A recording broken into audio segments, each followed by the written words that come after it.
कोपरगाव तालुका education सोसायटीचे KB रोहमारे कनिष्ठ महाविद्यालय जवळके इयत्ता 12वी बुककीपिंग अँड अकाउंटन्सी या विषयाचे लेक्चर आपण बघतोय।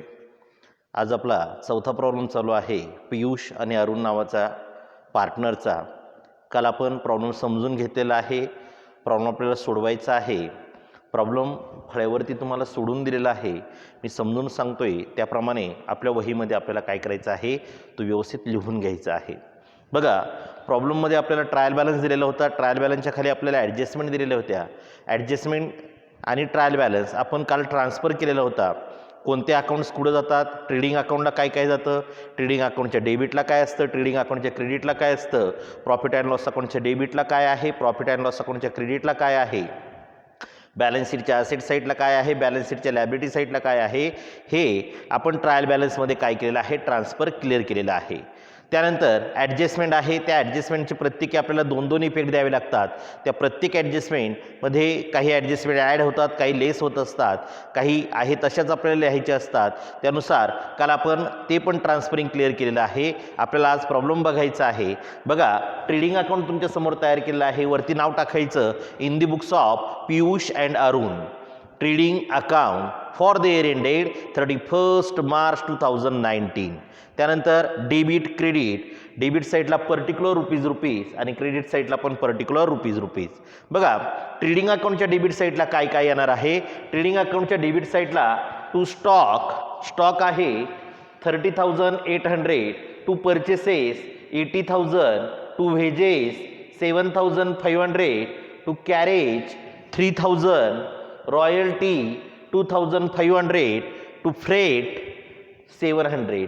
याप्रमाणे ट्रेडिंग अकाउंटच्या डेबिट साईडला हे सर्व अकाउंट्स काय होणार आहेत येणार आहेत। कुठल्याही प्रकारची ॲडजस्टमेंट नाही आहे, काही नाही आहे। ट्रेडिंग अकाउंटच्या क्रेडिट साईडला बाय सेल्स 1,20,000 याप्रमाणे ते येणार आहे।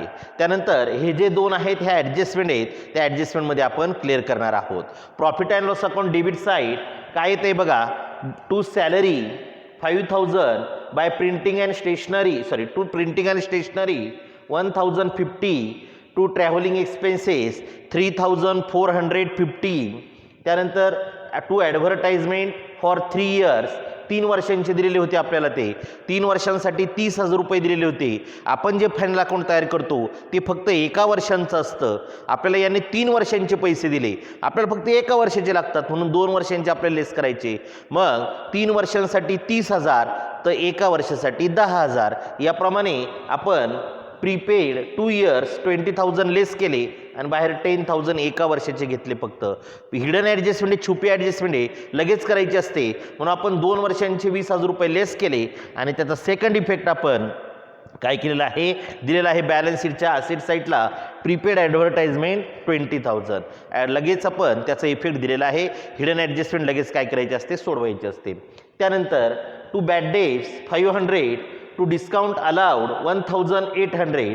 त्यानंतर ह्या ज्या आहेत बाकी ॲडजस्टमेंट आहेत त्या आपण नंतर क्लिअर करणार आहोत। इकडं लॅबिलिटी साईड आहे क्रेडिट साईडला प्रॉफिट अँड लॉस अकाउंटच्या आपल्याला bye interest on fixed deposit 1,000 आणि ॲडजस्टमेंट आलेली आहे, आपण ते नंतर क्लिअर करणार आहोत। बॅलन्स शीटच्या लॅबिलिटी साईडला कॅपिटल आहे पियूचं 80,000 80,000 इनरलाच घेतलेलं आहे, अरुण 80,000 80,000 इनरलाच घेतलेलं आहे। Sundry creditor side 20,500, bank overdraft आहे 10,000 10,000 हे आपण याप्रमाणे घेतलेले आहेत। डेटर्स इनरला घेतले 43,000 43,000 रुपये ॲडजस्टमेंट आहे, ॲडजस्टमेंट आपण क्लिअर करणार आहोत। त्यानंतर फर्निचर 20,200 त्यावरती पण ॲडजस्टमेंट आहे म्हणून इनरला घेतले, ती नंतर क्लिअर करू आपण। लीज होल्ड प्रॉपर्टी भाडे तत्वावरती दिलेली जागा प्रॉपर्टी मालमत्ता 25,000। त्यानंतर investment 15,000, prepaid advertisement hidden adjustment होती त्याचा इफेक्ट आपण इथं दिलेला आहे 20,000, cash in hand 7,000, cash at bank 20,000, fixed deposit adjustment आहे 15,000 इनरला घेतलेले आहेत। त्यानंतर ॲडजस्टमेंट आहेत बाकीच्या सर्व दोन्ही पण। मग याप्रमाणे ट्रायल बॅलन्स आपण काय केला ट्रान्सफर क्लिअर केलेला आहे. त्यानंतर ज्या ज्या अकाउंट्सवरती ज्या ज्या असेटवरती ॲडजस्टमेंट होत्या त्यांच्या आपण अमाऊंट इनरला घेतलेल्या आहे आणि त्यांच्या खाली आपण जागा सोडलेल्या आहे. मग आता ॲडजस्टमेंटची इफेक्ट काय आहे पाहूया. पहिली ॲडजस्टमेंट काय आहे पहा आपण. पहिली ॲडजस्टमेंट याप्रमाणे होती. Stock on hand on 31 March 2019 was cost price ₹40,000 and market price ₹35,000. म्हणजे आपल्याला क्लोजिंग स्टॉकच्या दोन किमती दिलेल्या होत्या, एक 40,000 आणि 35,000. ज्यावेळेस क्लोजिंग स्टॉकच्या दोन किमती देतात त्यावेळेस सर्वात कमी जी किंमत असते ती आपण क्लोजिंग स्टॉक म्हणून घेत असतो. मग 40,000 आणि 35,000 यामध्ये कमी काय आहे, 35,000 आहे. 35,000 क्लोजिंग स्टॉक ॲडजस्टमेंट आहे trading account credit side and balance sheet asset side. म्हणून आपण ट्रेडिंग अकाउंटच्या क्रेडिट साईडला बाय क्लोजिंग स्टॉक 35,000 आणि इकडं बॅलन्स शीटच्या असेट साईडला क्लोजिंग स्टॉक 35,000. याप्रमाणे ही ॲडजस्टमेंट आपण दोन ठिकाणी क्लिअर केलेली आहे. दुसरी ॲडजस्टमेंट पहा काय होती. Interest on fixed deposit ₹1,200 is steel receivable. 1,200 रुपये इंटरेस्ट आपल्याला मिळायचं आहे म्हणजे मिळालेलं नाही आहे. मग आपण काय केलं, फिक्स्ड डिपॉझिटमध्ये इंटरेस्ट ॲड केलं. Add interest received 1,200. 15,000 प्लस 1,200 16,200 आणि तो आपला इन्कम आहे, मिळायचं आहे म्हणजे आपला इन्कम आहे. म्हणून प्रॉफिट अँड लॉस अकाउंटच्या क्रेडिट साईडला bye interest on fixed deposit होतो 1,000, त्यामध्ये ॲड केले इंटरेस्ट रिसिवेबल 1,200, बाहेर घेतले 2,200. याप्रमाणे इथे पण आपण दोन इफेक्ट दिलेले आहे. दोन्ही इफेक्ट आपण ॲडमध्ये टाकलेले आहेत. तिसरी ॲडजस्टमेंट काय होती पहा. Provide RDD at 2.5% on sundry debtors. 2.5% आपल्याला RDDची ॲडजस्टमेंट करायची. RDD less from debtors and profit and loss account debit side. Less from debtors 43,000 होते, 43,000 वरती आपण 2.5% काढले, 2.5% काढलेले आपण. किती आले ते 1,075, 1,075 रुपये आले. लेस केले, बाहेर घेतले आपण 41,925, 41,925 रुपये आपण बाहेर घेतलेले आहेत. आणि त्या RDDचा सेकंड इफेक्ट 1,075चा आपण second effect profit and loss अकाउंटच्या डेबिट साईडला टू RDD 1,075, 1,075 रुपये आपण तिथं दिलेलं आहे. त्यानंतर डिप्रिसिएट फर्निचर बाय 5%. 5% फर्निचरवरती डिप्रिसिएशन काढायचं आहे. Depreciation less from related asset and profit and loss account debit side. आपण फर्निचर 20,200 होते, त्यावरती आपण 5% डिप्रिसिएशन काढलं, 1,010 अमाऊंट आलेली आहे डिप्रिसिएशनची. लेस करतो आपण डिप्रिसिएशन, लेस केले, बाहेर घेतले 19,190 आणि त्याचा second effect profit and loss अकाउंटच्या डेबिट साईडला टू डिप्रिसिएशन फर्निचर 1,010 याप्रमाणे दिलेला आहे. शेवटची ॲडजस्टमेंट काय होती पहा. Goods of ₹8,000 destroyed by fire आणि insurance company admitted a claim of ₹6,000. 8,000चे गुड्स होते ते जळाले, डिस्ट्रॉयड बाय फायर जळणे, माल जळाला आगीमध्ये आणि insurance company admitted a claim, विमा कंपनीने दावा दाखल केला म्हणजे आपला पंचनामा केला त्या मालाचा आणि दावा दाखल केला ₹6,000. क्लेम पास केला, दावा दाखल करणं, क्लेम म्हणजे दावा. तो 6,000 रुपयेच मिळाले.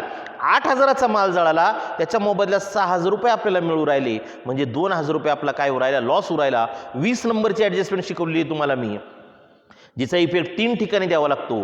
जेवढ्या रुपयाचा माल जळाला तो ट्रेडिंग अकाउंटच्या क्रेडिट साईडला घेतला आपण. By goods destroyed by fire 8,000, 8,000चा माल जळाला. विमा कंपनीने जे पैसे दिले 6,000 ते आपण ॲसेट साईडला घेत असतो. Insurance claim 6,000, 6,000. पण 2,000 रुपये आपला लॉस झाला, तो लॉस आपण प्रॉफिट अँड लॉस अकाउंटच्या डेबिट साईडला घेतो आपण. To loss by fire 2,000. याप्रमाणे आपण ह्या ॲडजस्टमेंट क्लिअर केलेल्या आहेत. आता क्लोज करायचं. क्लोज करत असताना ट्रेडिंग अकाउंट क्लोज करत असताना क्रेडिट साईडची टोटल केली आपण. क्रेडिट साईडची टोटल आलेली इथं कच्चं लिहिलेलं आहे मी 1,63,000. डेबिटची केली 1,24,500 आणि वजाबाकी आपली आली 38,500. त्याला म्हणतो आपण ग्रॉस प्रॉफिट. मग आपण तो ग्रॉस प्रॉफिट आपण काय करतो, डेबिट साईडला लिहितो त्या अगोदर ज्या साईडची टोटल जास्त ती दोन्ही साईडला लिहायची. 1,63,000, 1,63,000 टू ग्रॉस प्रॉफिट ट्रान्सफर 38,500 आणि हा आलेला gross profit profit and loss अकाउंटच्या क्रेडिट साईडला घ्यायचा. बाय ग्रॉस प्रॉफिट 38,500 याप्रमाणे. त्यानंतर हे पण अकाउंट क्लोज करायचं, इथंही तसंच करायचं, पण इथं मात्र सांगू शकत नाही प्रॉफिट इन की लॉस इन ते. इथं दोन्ही साईडची टोटल करून पाहिजे. मग इथं क्रेडिट साईडची केली मी 40,700 आली आणि डेबिट साईडची 25,855. पुन्हा क्रेडिट साईडच जास्त आहे. क्रेडिट साईड जास्त असल्या कारणानं आपल्याला जे काही मिळालं त्याला म्हणायचं नेट प्रॉफिट. त्याला काय म्हणायचं? Net profit. 14,815 14,815 रुपये आपल्याला नेट प्रॉफिट मिळालेला आहे. हा जो नेट प्रॉफिट आहे हा आपल्याला पार्टनरमध्ये वाटायचा आहे. त्यांचा रेशो इक्वली होता, समप्रमाणात वाटायचा होता. मग 14,815 भागिले 2 केलं 7,407.5. 0.5 आहे, आपल्याकडं पॉईंट लिहित नाही, मग आपण कव्हर करून घेतलं. To net profit transfer Piyush 7,408 आणि अरुणला 7,407. याप्रमाणे आपण पियुषला एक भाग जास्त दिला आणि हे दोघांची टोटल बरोबर आली 14,815 14,815. नेट प्रॉफिट कॅपिटलमध्ये आपण काय करतो? ॲड करतो आपण. म्हणून पियुष नेट प्रॉफिट 7,408 80,000 प्लस 7,408 बरोबर 87,408. अरुण ॲड नेट प्रॉफिट 7,407 दिले, 80,000 प्लस 7,407 87,407. याप्रमाणे आपण ते दिलं आणि बरोबर तुमच्या लॅबिलिटी साईडची टोटल आली 2,05,315 आणि इकडं पण 2,05,315 असेट साईडची पण. म्हणजे दोन्ही साईडची टोटल आपली व्यवस्थित काय झालेली आहे? आलेली आहे. म्हणजे याचा अर्थ आपला प्रॉब्लेम काय झाला? टॅली झाला. म्हणजे आपला ग्रॉस प्रॉफिट बरोबर आहे, आपला नेट प्रॉफिट पण बरोबर आहे आणि आपलं बॅलन्स शीट पण काय झालेलं आहे? बरोबर आलेलं आहे.